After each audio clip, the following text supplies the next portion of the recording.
नमस्कार दोस्तों, आप सबका हार्दिक स्वागत है। मेरा नाम है नागेश और मैं उम्मीद करता हूँ सब लोग बहुत अच्छे होंगे। एसबीआई क्लर्क 2025 20 सितंबर के सारे शिफ्ट खत्म हो चुके हैं और आज के इस वीडियो के अंदर मैं आपको बताने वाला हूँ कंप्लीट सारे स्लॉट के एनालिसिस और उसके साथ ही आपका एक अच्छे अटेम्प्ट क्या होने चाहिए थे उसके बारे में भी हम बात करेंगे और साथ में कट ऑफ क्या जाएगा उसके बारे में थोड़ा सबको मैं आइडिया दूंगा। So let's get started. और सबसे इंपॉर्टेंट बात, अगर आप हमारे चैनल पे नए हो सब्सक्राइब जरूर कर लीजिए यार, क्योंकि बहुत सारे वीडियोस हमने यहाँ पे प्लान किए आप सभी के लिए। थोड़ा-सा हमें भी आपसे मोटिवेशन मिल जाएगा, ठीक है? तो देखो, सबसे पहली बात अगर मैं कहूँ तो एक बात बताना चाहूँगा। अभी रिसेंटली मैंने एसबीआई क्लर्क के ऊपर एक वीडियो बनाई थी, जिसको करीब-करीब 20-25 हज़ार लोगों ने देखा था। तो वहाँ पर मैंने एक बच्चों को चीज़ कहा था कि मैं आपको 75 पज़ल्स दूँगा प्रीलिम्स एग्ज़ाम को खास करके।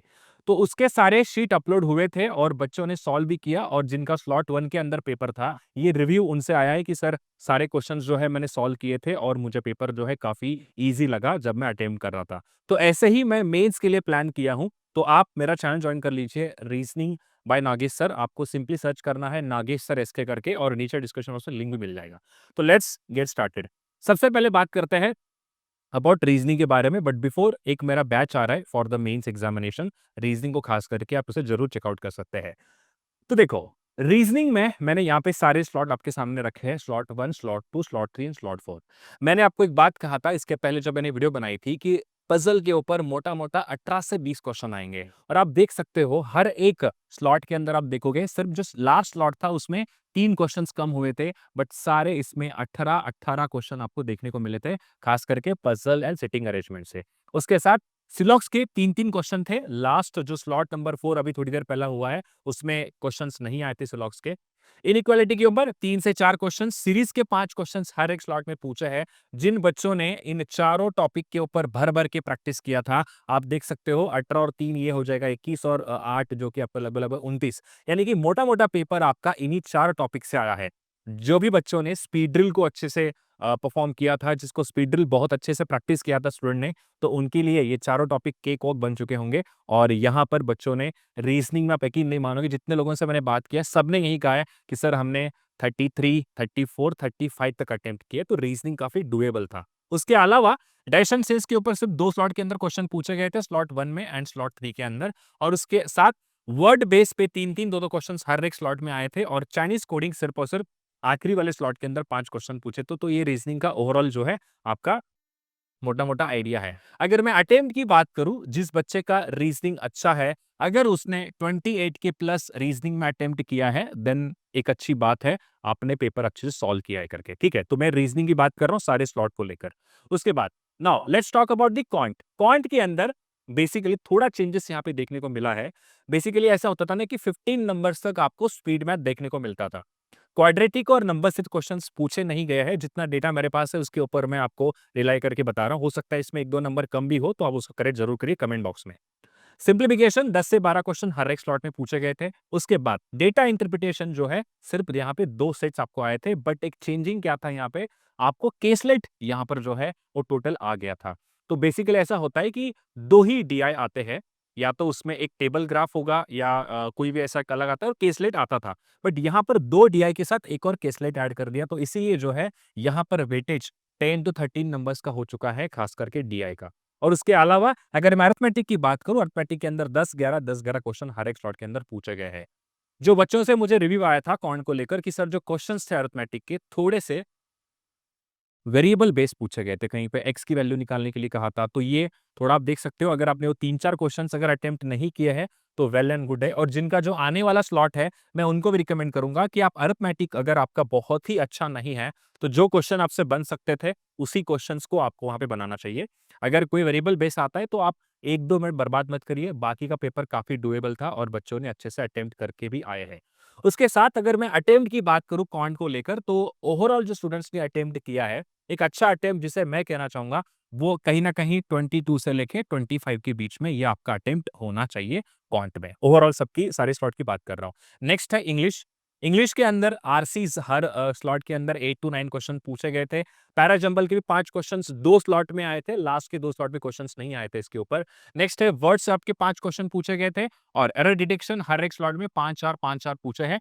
सिंगल फिलर इस बार सबको सरप्राइज कर दिया, 6-5 क्वेश्चन हर एक स्लॉट में पूछे सिंगल फिलर के। उसके साथ ही वर्ड यूजेस के ऊपर भी 1-2 सवाल आए थे। Phrase replacement, cloze test, column and sentence rearrangement. तो मैंने सारा डेटा आपके सामने यहाँ पे दिया है। ये डैश का मतलब है उसका स्लॉट के अंदर वो टॉपिक पे क्वेश्चन नहीं पूछे गए थे। अगर मैं इंग्लिश की बात करूँ, अब ऐसा होता है बहुत सारे एस्पिरेंट्स इंग्लिश में कभी-कभी थोड़े से वीक होते हैं, जो खास करके हिंदी मीडियम की अगर मैं बात करूँ तो। इंग्लिश के अंदर एक अटेम्प्ट की अगर मैं बात करूँ तो रफली अराउंड अगर आप 22 के प्लस हो यहाँ पर भी, फिर भी आपका पेपर अच्छा है। 18-19 भी ठीक होता है, कोई बात नहीं। 18-19 अगर आपने किया है, तब भी जो है इंग्लिश का एक अच्छा अटेम्प्ट माना जाएगा।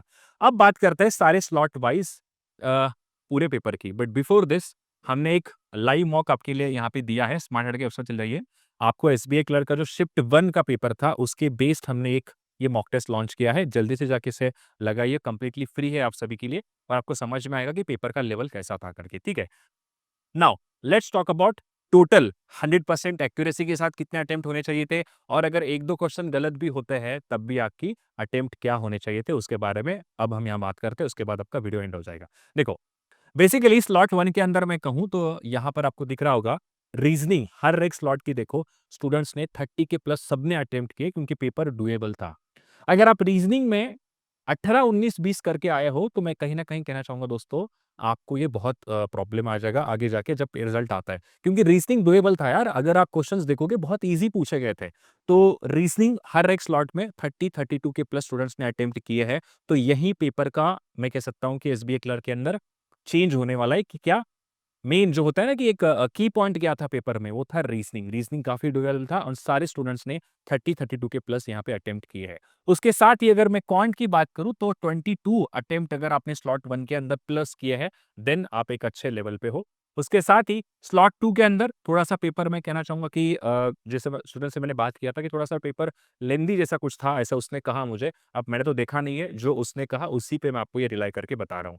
उसके अलावा स्लॉट 3 24 अगर आपके क्वांट के अटेम्प्ट है, then at you are good stage. And slot 4 के अंदर 23 के प्लस जिन्होंने अटेम्प्ट किया है, वो एक अच्छा लेवल माना जाएगा। अब बात करते हैं कि सर मेरी 100% अगर एक्यूरेसी है, तो मैं क्या मेंस के लिए प्रिपेयर करूँ या ना करूँ? पहली बात तो जिन्होंने भी 50-55 के रेंज में अटेम्प्ट किए हैं, मैं रिकमेंड करना चाहूँगा कि आपको थोड़ा-सा और प्रैक्टिस करना चाहिए आईबीपीएस क्लर्क के लिए। अब हर एक स्टेट वाइज़ कट ऑफ अलग-अलग लगता है। अब जैसे आप लास्ट ईयर देखोगे तो छत्तीसगढ़ के अंदर कट ऑफ काफ़ी कम गया था। अब मैं इसके ऊपर ये नहीं कहना चाहूँगा कि सर मेरा स्टेट का ये कट ऑफ था, पिछले साल इतने वैकेंसीज़ थे, इतने वैकेंसीज़ यहाँ पे थे। तो हर एक स्टेट का अलग-अलग चीज़ होती है। Again depends upon category also. But मैं एक चीज़ कहना चाहूँगा दोस्तों, अगर आप 65 के प्लस विथ 100% एक्यूरेसी के साथ अगर किए हो, मतलब उसमें सर एक भी क्वेश्चन गलत होने का चांस है ही नहीं। वहाँ से लेके जितने भी आगे स्टूडेंट हैं, 68, 70, 75 जिन्होंने भी अटेम्प्ट्स किए हैं, वो सारे के सारे मेंस के लिए पढ़ना स्टार्ट कर दो, क्योंकि आपका प्रीलिम्स आराम से क्लियर हो जाएगा। बट अगेन मेन इंपॉर्टेंट है आपकी एक्यूरेसी कितनी अच्छी है। And again number of applicants, उसके बाद जो बाकी के अभी 2 स्लॉट होने वाले हैं, उसका पेपर का जो भी वहाँ पे पेपर जैसे भी आएगा 2 दिन का, उसके बेसिस पे ओवरऑल आपका अटेम्प्ट एंड कट ऑफ वो सब कुछ डिसाइड होगा।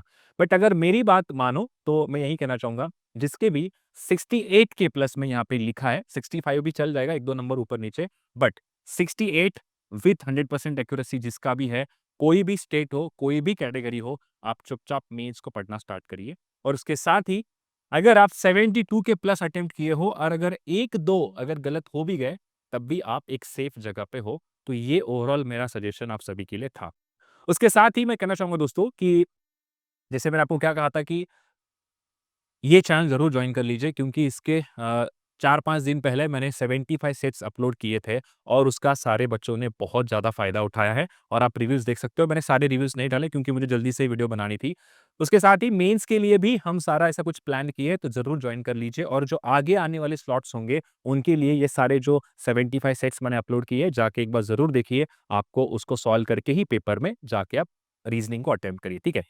तो मिलते हैं अगले वीडियो में, तब तक पढ़ाई करते रहिए और उसके साथ ही प्लीज़ यार आप एक बार सब्सक्राइब कर लीजिए स्मार्ट ट्रेडर को, क्योंकि हमने बहुत कुछ यहाँ पे प्लान किया है इस आने वाले साल के अंदर। थैंक यू सो मच, मिलते हैं अगले वीडियो